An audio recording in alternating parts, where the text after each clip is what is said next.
Hey, so in this live stream I cut down, I basically am explaining the lore of 21 Pilots and am explaining how the band inherently talks about war in their songs and music.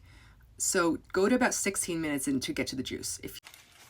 Hey y'all, so I'm live again, and we're gonna do this crest white strip. I've never done it before. These are my teeth now. They're like kind of yellow. A normal yellow. But yeah, I don't know. If you compare it to my eye color, you can kind of tell. So I was definitely like, maybe I'll test this out. Because, I don't know. If I get some money, I was questioning doing like a tooth gem. And I don't want to have a tooth gem and have it stay on my tooth for a while. And then have my teeth be like noticeably more yellow than the tooth gem, right?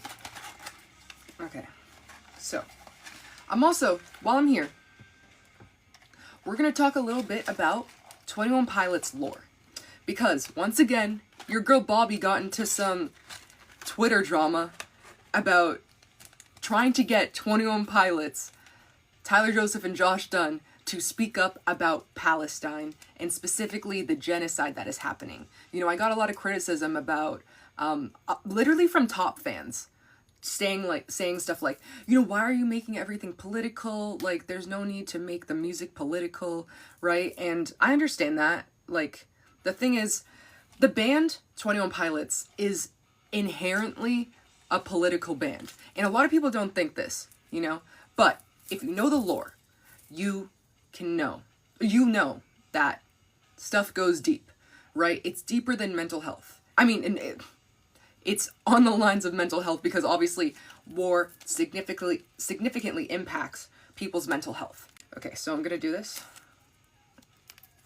but I'm gonna finish the story first. So basically, people online were saying like, oh, why are you turning this band like political? Like, try to like keep it out of like the band. You know, 21 Pilots is not really political, right? Firstly, the first half of the 21 Pilots lore is this world called Dema, right? And in Dema, it's basically this fictitious world that Tyler Joseph created after he created the character Blurryface. Now, Blurryface was basically a character that was a personification of Tyler Joseph's mental health and his darker side, his demons, basically. It's a personification of the bad things that he doesn't like about himself. You know, you can see in his music videos, like stressed out, he has the black neck and he has the black hands. And that's basically supposed to signify how he is so extremely insecure of the things that he creates, the things that he says.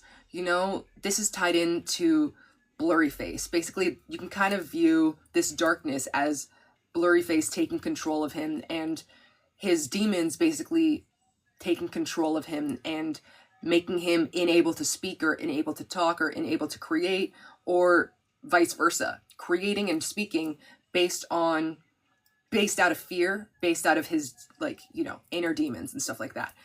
So we get into that idea of who Blurryface is within the Blurryface album. Pre-Blurryface, there are two other albums. Released publicly, there are two other albums. There is Vessel, and there is the self-titled album 21 Pilots. Now, I will get back to that later. Basically, after Blurryface, we start to see the development of Dema. Dema is... Now, I'm just gonna try to be vague about this. This is just like a quick recap for anyone who doesn't know. I'm not like, you know, other fans can go like super into it. So, I'm just gonna try to keep this quick because this is pretty easy lore to understand. Like, you could obviously go deeper, but like there's a generalized theme. Basically, there's this world that Tyler Joseph creates when we hit the album Trench. Now, Trench, as you know, Trench is basically, the whole album is basically capturing the feelings of insecurity and the feelings of fame and feeling like there's no escape from being viewed and judged, and feeling like you don't have a way out of your own mental illness and mental health, you know, like feeling like, and basically within this whole, you know, metaphor for mental health, we get this idea of dema. Dema is basically this city that is kind of like a concrete city, kind of like replicating the ways of urban society, the government, people that are powerful and control all the money and try to control all the people.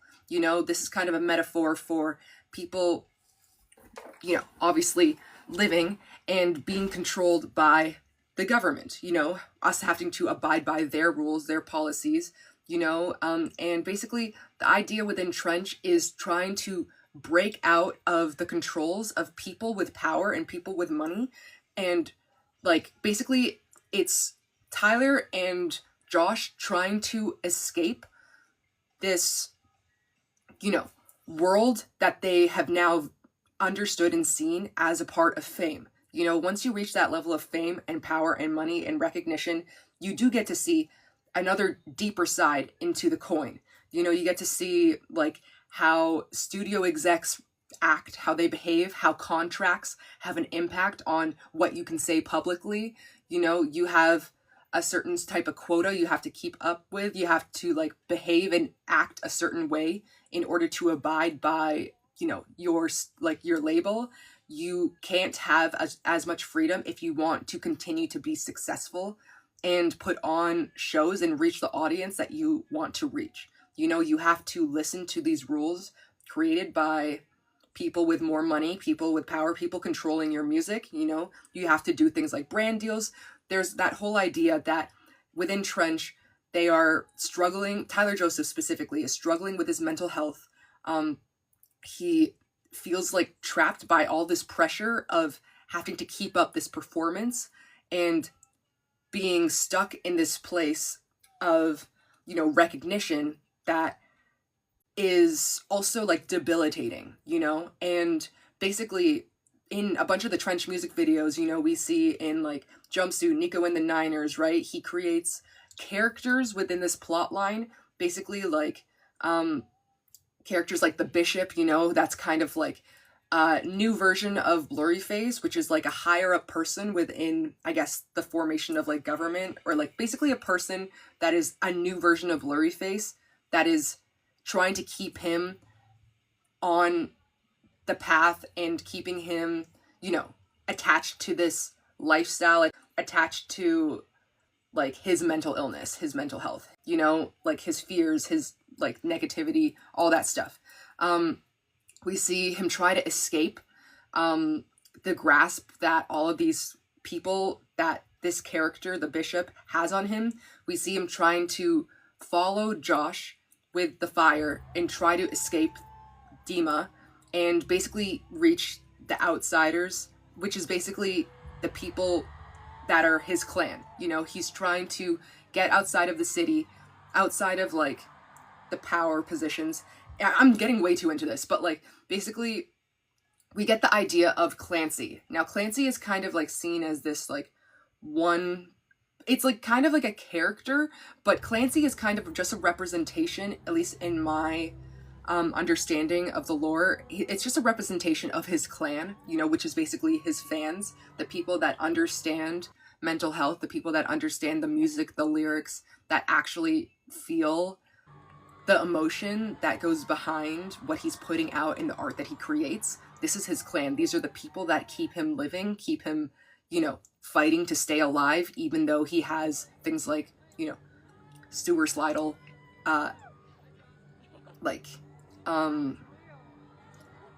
suicidal, what's the right word? Ideation, right? So things like that. His fans, his music, the people that he has connected with are basically what is keeping him alive and is keeping him outside of becoming a part, like losing himself to fame, power, money, you know, Dema and the people in it or whatever, right? However, right before Trench was released, we had a teaser that was made by the band. And basically in this teaser, we saw on Spotify and I believe Apple Music, on streaming platforms, we had the red tags that were posted onto each of the album covers. You know, I think this was, this was either when Scaled and Icy was getting released. They got these tags on all the albums, like the red signifying the new album that was going to be, you know, each of their albums have different color themes, right? So Trench is yellow and black, Scaled and Icy is like blue and pink, and then we have like Vessel's kind of like blue, I guess, you know, and then we have also the newest album, which is what's it called? Why am I forgetting the name of the newest album? Okay, Clancy. Yeah, literally it's called Clancy. So that album, the colors are basically red and yellow. And then Blurry Face is like red and black, you know? So when we start to get these teasers for this new album, all of the albums that had been released are filled with these red tags. And people are basically like, oh my god, what's gonna happen? What does this signify? And the one thing that this kind of insinuates to me personally when it was released was the fact that all of those tags are representing the idea of like a takeover, at least in my eyes, like when the band started to get recognition, when the music started to change, when they started to get bigger. That's like, those tags are basically like when they started to get studio released albums, when they basically started to get contracts with like Fueled by Ramen, right? Like that's when that all started. And the one album that did not have this red tag was, you guessed it, their first ever album, the self-titled album. Now, this self-titled album is honestly not listened to by a lot of 21 Pilots fans. It is like very, very early experimental music, very electronic, and a lot of the vocals are a lot more raw and extremely, extremely emotional. Now, Tyler Joseph gets very emotional within his lyrics. You know, he talks about like struggling with his mental illness or struggling with mental health, you know, like fighting to stay alive and stuff like that, fighting to continue when he feels like he is filled with so much sadness and there's so much hate in this world and stuff like that. However, a lot of this mental illness, you know, later on is kind of a part of his connection to the rise of his fame and popularity and seeing all these eyes on him and stuff and the pressure and yada, yada, yada. You know, we also talk about capitalism and, you know, a lot of this is within the rise of Stressed Out, where he starts to talk about how he feels like he can't create things now that he does have a label behind him. He can't create stuff that is like in line with his actual like passions and stuff. Like he has to morph who he is to abide by these rules. And also he talks about, you know, how like money keeps you down, and if you want to follow the money, you know, you have to kind of lose a part of yourself. However, a lot of these themes and topics are also tied in to the idea of war.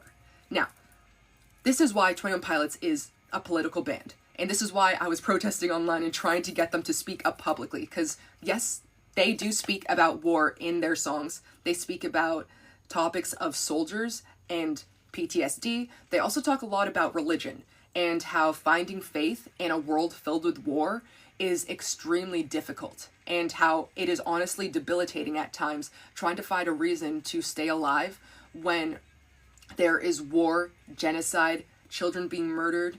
And, you know, a lot of songs within the first album are actually from the perspective of soldiers and, you know, soldiers fighting to try to find a purpose and like a reason to stay alive, even though they are forced to be a part of this system. The military industrial complex, right?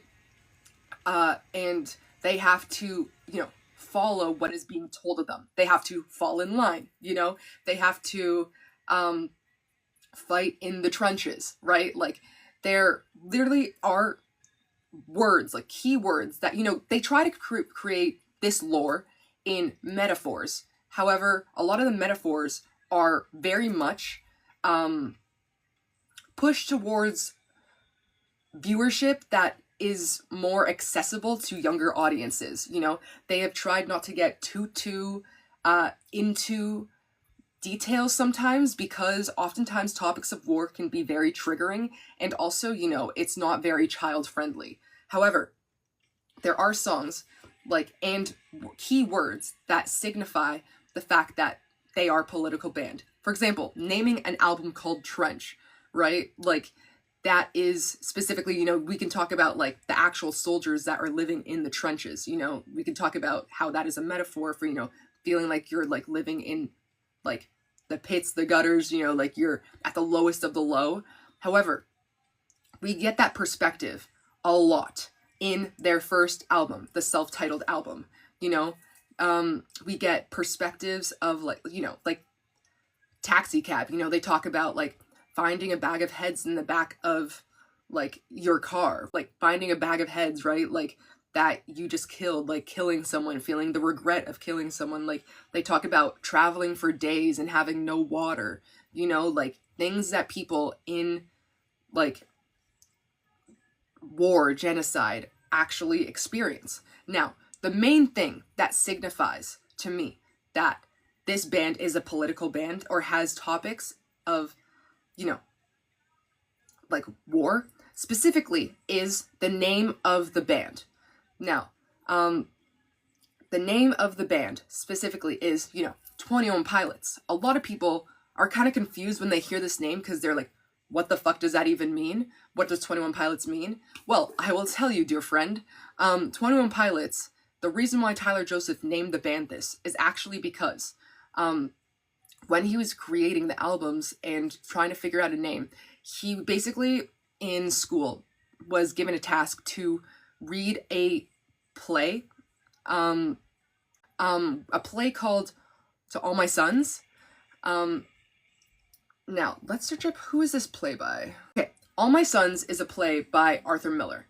Now, 21 Pilots has actually stated early in their career, and, you know, by, like, in interviews and stuff like that, like, way early back on, they have stated what 21 Pilots actually is referencing, and how it is connected to this play, All My Sons, by Arthur Miller. Now, specifically, this play is about a man who is a mechanic or an engineer, basically for the army. He is a mechanic for, like, who basically has and repairs parts for planes that are army planes, you know, and basically his job in this play is to repair these fighter planes in, I believe, World War II. So the main character in this book is basically given a task where he basically has a plane that he has to repair, a normal part of his job, and he has these parts in his shop. Now, he repairs the plane and sends the plane off to go into battle, right? However, he realizes, once the plane has been sent out, he realizes that he has accidentally put in parts that are faulty. He realizes that this could cause a major issue in the plane, and these parts could potentially cause, you know, the plane to break down, to crash, all of these bad things. He realizes this after he has already sent out the order, you know, and so he is filled with this dilemma that, keep in mind, this is the main character of the play. He's filled with this dilemma that what, like, as a person that is, you know, an owner of this business, right? What does he do? Does he decide to tell the military that the parts that he sent out were faulty and that this plane could potentially break, you know, crash? Like, he doesn't know. he's not completely sure what will happen once they try to fly it, but these parts are potentially faulty, you know? So he basically has to decide, do I tell them and then risk my business falling under, losing my reputation, you know, because of the fact that I sent out these faulty parts? My entire livelihood can be, you know, pushed down. I can lose a bunch of money. I won't be able to feed my family if I don't get this order out. I can't afford to have this plane not be sent out, to send it back, to repair it. I can't afford that. He's filled with this dilemma. Do I tell the military, tell the pilots that the issues that he sent out with these parts when he fixed this plane, issues that could arise, does he tell them that these pilots are at risk? Or does he decide to keep quiet and let God take the wheel, basically?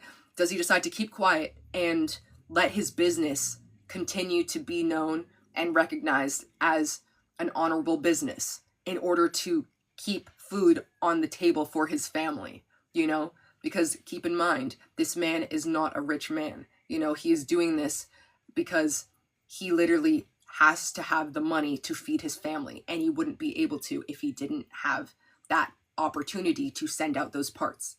So basically in the play, the man, what's his name? I wonder what his name is. It's about the Keller family. Interesting. But basically he basically decides that he is not going to tell them that these parts are faulty, and he's going to let the plane go out. And as a result, what ends up happening is the plane ends up malfunctioning, and as a result, 21 pilots end up dying because he didn't tell them that the parts were potentially faulty. Now, these lives are basically sort of on his hands, you know? He didn't know for sure that this would happen. Everything could have been fine, but because he said nothing, as a result, all those pilots died. And this message, this meaning of morality and the idea of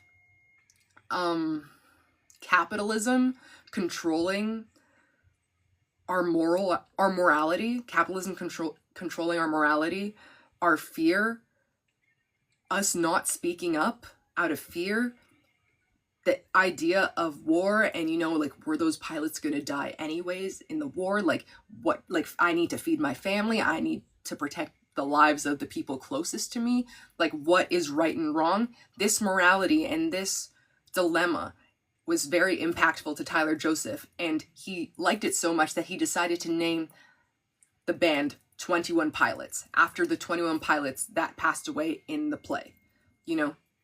So, this being said, you just learned some new lore about why 21 Pilots is called 21 Pilots.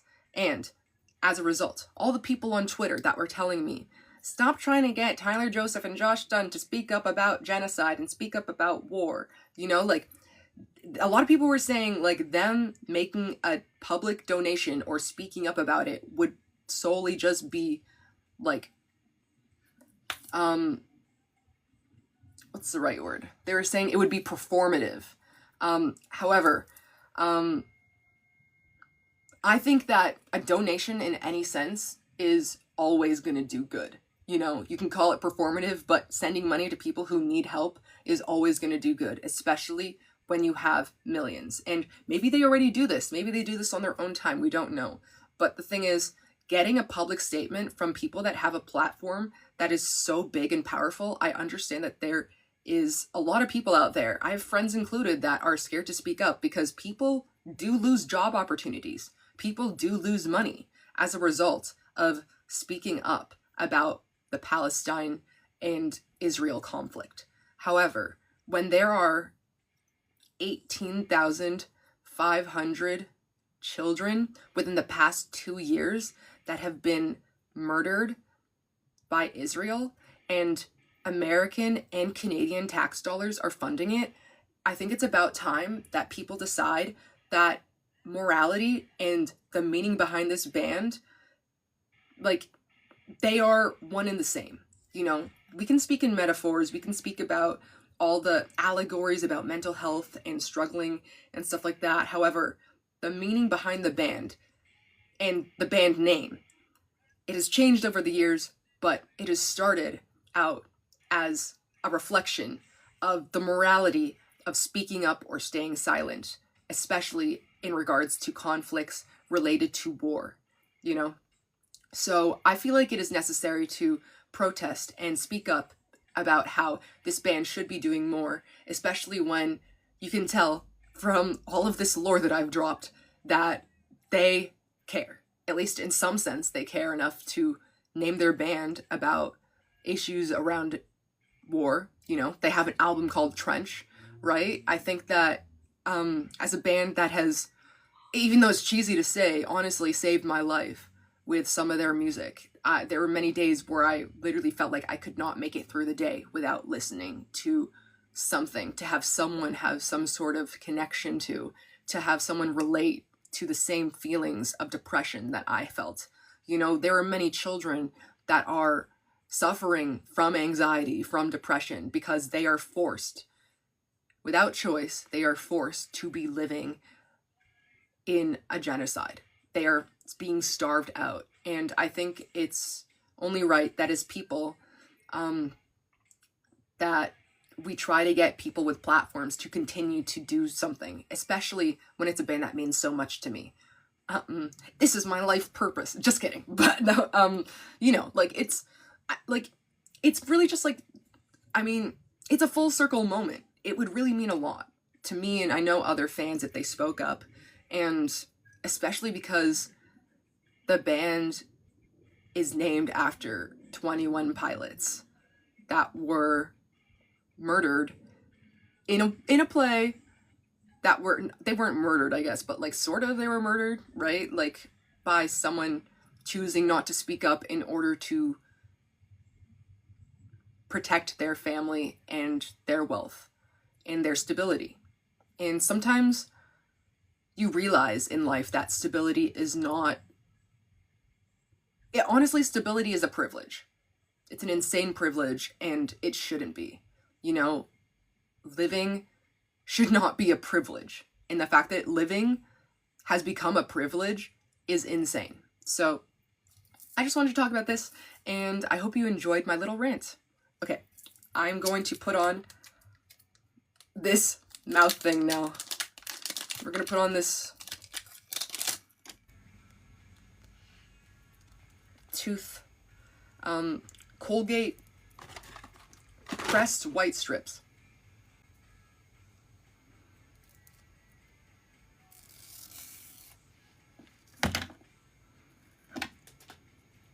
I've heard some people say that you can like stretch these.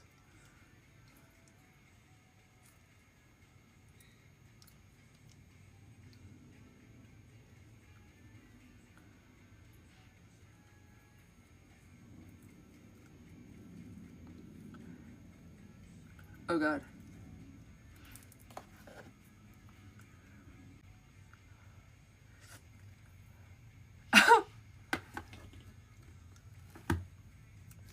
I didn't even read those instructions. Okay, peel, apply, smile. Yeah, I saw some people stretching these, but they don't really stretch.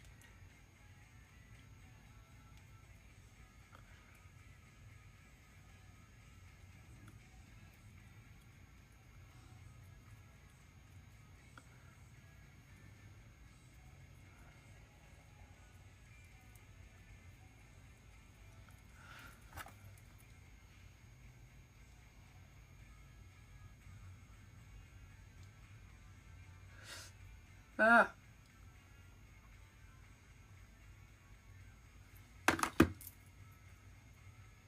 Ah.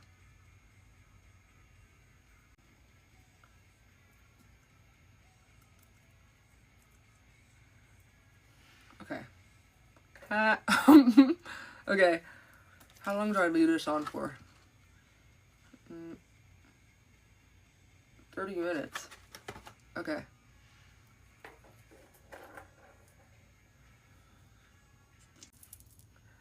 Yippee. Okay. Come back for part 2 for results. will be back. See you later, losers. Ew. Bye-bye. Actually, there is no part 2, because I don't want to do that to you. I brush my teeth. I don't know. Is there a slight difference? There's just less plaque on them because I brushed. Is that a scam? Ooh. Anyways, bye. Thanks for listening.